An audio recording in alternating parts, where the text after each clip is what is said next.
Seshachal गरुडाचल वृषभाचल नारायणाचलाञ्जनाचलादिशिखरिमालाकुलस्य नाथमुखबोधनिधि वीथिगुणसाभरणसत्त्वनिधि तत्त्वनिधि भक्तिगुणपूर्ण श्रीशैलपूर्ण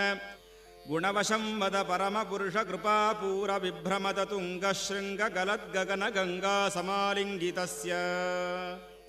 सीमातिकगुणरामानुजमुनिनामाङ्कितबहुभूमाश्रयसुरधामालयवनरामायत वनसीमा परिवृतविशङ्कटतटनिरन्तरविजृम्भितभक्तिरसनिर्झरानन्तार्याहार्यप्रस्रवण धारापूरविभ्रमदसलिलभरभरितमहातटाकमण्डितस्य कलिकर्दममलमर्दनकलितोद्यमनियमादिममुनिगणनिषेव्यमाणप्रत्यक्षीभवन्निजसलिलसमज्जन निखिलपापनाशन Papanashan तीर्थाध्यासितस्य मुरारिसेवकजराधिपीडितनिरार्तिजीवन निराशभूसुरवरातिसुन्दरसुराङ्गनारतिकराङ्ग